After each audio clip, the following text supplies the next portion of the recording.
Cinta dalam kegelapan kantor. Kalau kamu tahu dia sudah punya istri, kenapa masih kamu cintai?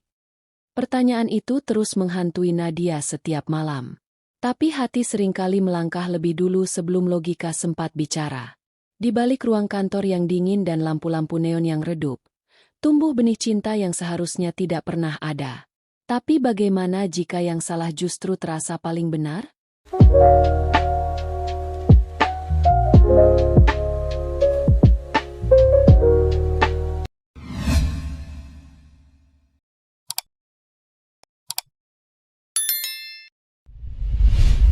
Halo Sobat Satu Atap. Selamat datang di ruang cerita yang hanya bisa kamu rasakan bila pernah jatuh cinta diam-diam. Hari ini, kita akan menyelami kisah yang rumit, penuh godaan, dan luka yang sulit disembuhkan. Kisah cinta yang tumbuh di tempat yang salah, tapi terasa begitu benar. Siapkan hatimu, dan mari kita mulai. Senyuman di balik meja resepsionis. Nadia, 27 tahun. Perempuan berparas tenang dengan aura menawan yang sulit dijelaskan. Sejak pertama kali melangkah masuk ke gedung kantor dengan blazer hitam dan heels sederhana, mata para karyawan pria, dan bahkan beberapa wanita, tak bisa tidak meliriknya. Tapi Nadia bukan perempuan yang mencari perhatian. Ia datang dengan tujuan, bekerja dan membuktikan diri. Namun, semua berubah saat matanya bertemu dengan pria di balik kaca kantor direktur utama, Arman. Usianya 38 tahun, matang, berwibawa, dan memiliki pesona dingin yang justru menghangatkan.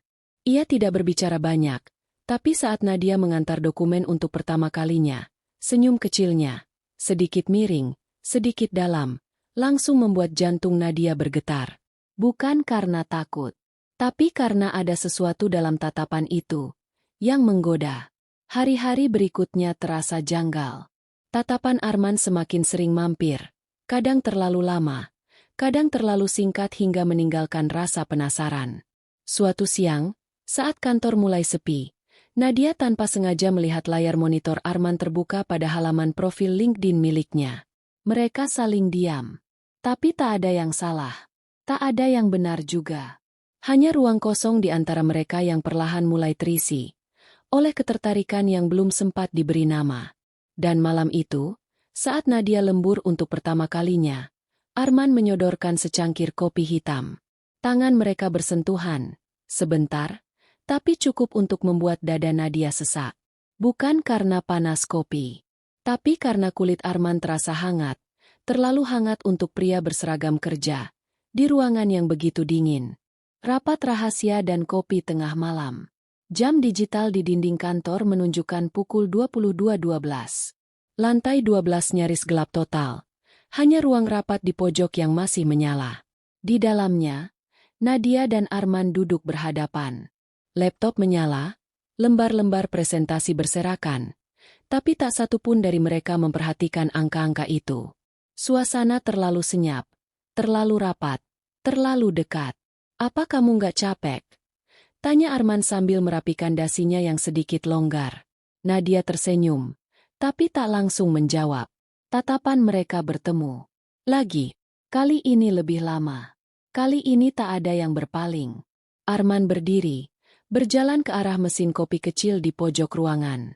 Tanpa diminta, ia menyiapkan 2 cangkir, lalu meletakkan satu di depan Nadia. Tapi sebelum ia benar-benar menjauh, tubuhnya membungkuk sedikit. Terlalu dekat. Nafasnya hangat di leher Nadia. Sentuhan udara yang samar itu membuat kulit Nadia meremang. Ada parfum baru ya? Bisik Arman.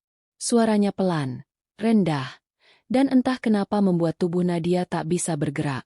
Ia hanya menatap cangkir kopi, berusaha tenang, tapi detak jantungnya tidak bersahabat. Dalam keheningan itu, Nadia berdiri, hendak mengambil dokumen dari meja belakang. Tapi ruang sempit membuat bahu mereka bersentuhan. Lalu tangan Arman, entah sadar atau tidak, menahan lengan Nadia. Jangan terlalu keras kerja malam-malam begini bisa berbahaya. Ucapnya pelan. Tangan mereka tak segera lepas. Dan malam itu, bukan hanya kafein yang mengalir di tubuh mereka, tapi juga sesuatu yang lebih panas, lebih halus, lebih berani dari yang pernah mereka bayangkan. hasrat yang baru menyentuh permukaan, tapi mulai menuntut ruangnya sendiri. Pelukan yang tidak sengaja. Malam itu hujan turun deras. Petir sesekali membelah langit Jakarta yang kelam. Kantor sudah sepi. Hanya tinggal Nadia yang merapikan meja. Ketika lampu mulai diredupkan, notifikasi masuk. Pesan dari Arman.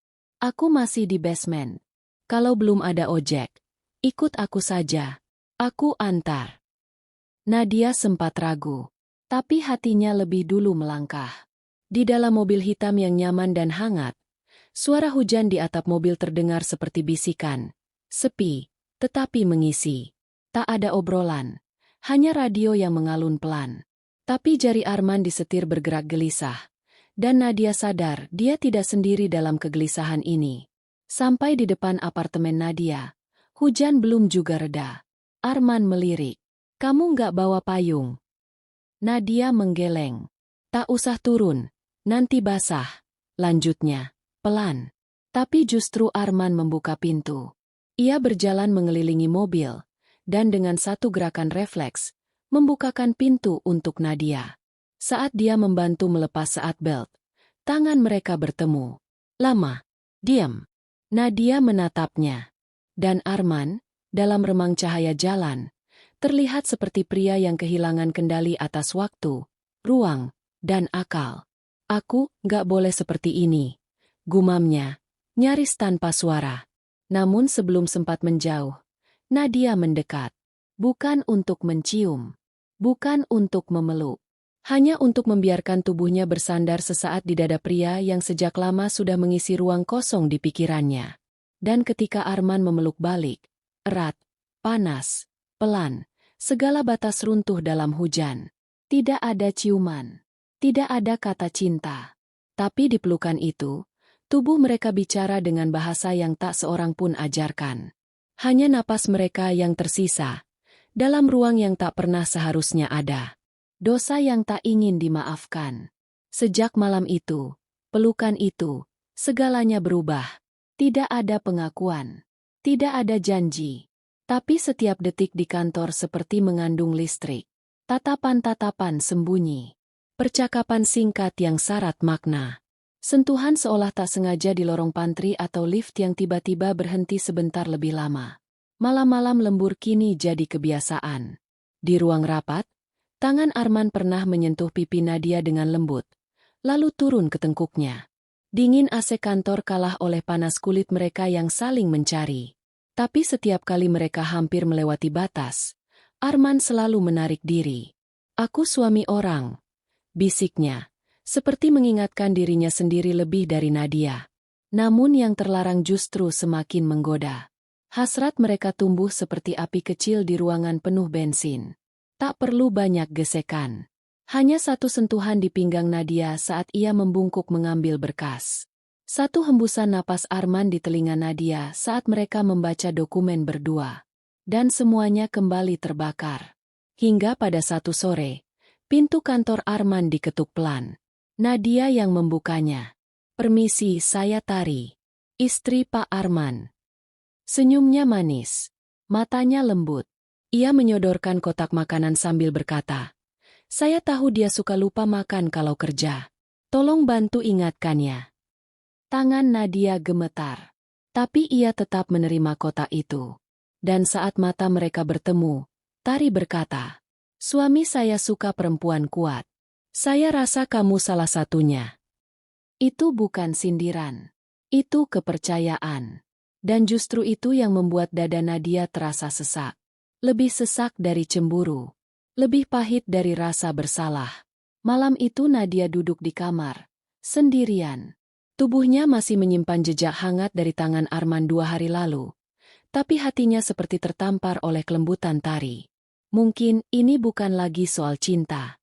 Tapi soal memilih. Apakah kau ingin menjadi bahagia, atau menjadi benar? Meninggalkan tanpa menghilang. Nadia berdiri di depan cermin. Gaun kerjanya yang biasa tiba-tiba tampak asing. Tangannya menyentuh bagian leher.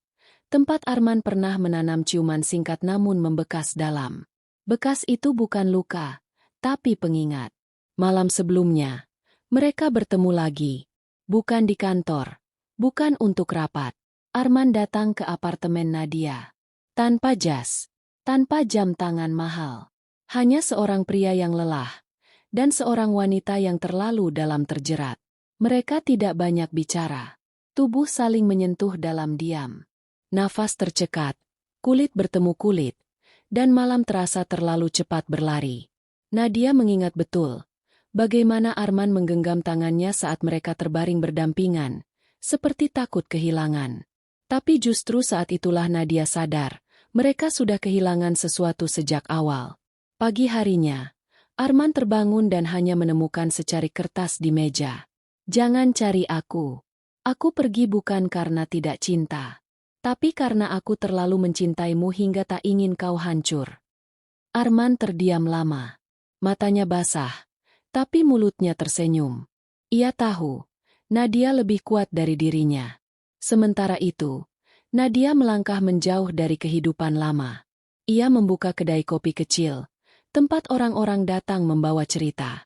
Di sudut tembok, ada tulisan kecil dengan spidol hitam. Tak semua cinta harus dimiliki. Kadang, cukup disimpan dalam diam, agar tak menyakiti lebih banyak hati. Dan meski mereka tidak bersama, setiap kali hujan turun keduanya tahu, cinta mereka pernah nyata. Walau hanya dalam gelap. Terima kasih telah menyimak kisah Cinta dalam Kegelapan Kantor, hanya di channel Satu Atap. Kisah ini bukan untuk menghakimi, tapi untuk mengingatkan kita semua, bahwa cinta bisa datang dari arah yang tak terduga, bahkan dari ruang gelap yang seharusnya tidak disentuh. Namun, tidak semua cinta layak untuk diperjuangkan. Kadang, bentuk cinta tertinggi justru adalah saat kita melepaskan, demi menjaga seseorang tetap utuh. Dan seperti Nadia, terkadang yang paling mencintai bukan yang menetap, tapi yang memilih pergi sebelum cinta berubah menjadi luka. Untuk kalian yang sedang jatuh cinta diam-diam, untuk kalian yang sedang menahan perasaan, atau bahkan untuk kalian yang sedang berjuang memperbaiki diri setelah terluka. Kami doakan, semoga hatimu dikuatkan. Semoga kamu selalu diberi keberanian untuk memilih jalan yang paling benar, meski itu bukan jalan yang paling mudah. Sampai jumpa di kisah berikutnya. Tetap bersama kami, di ruang penuh rasa dan rahasia, hanya di channel Satu Atap. Karena kadang, cinta tak harus berakhir bersama, tapi bisa tinggal selamanya dalam cerita.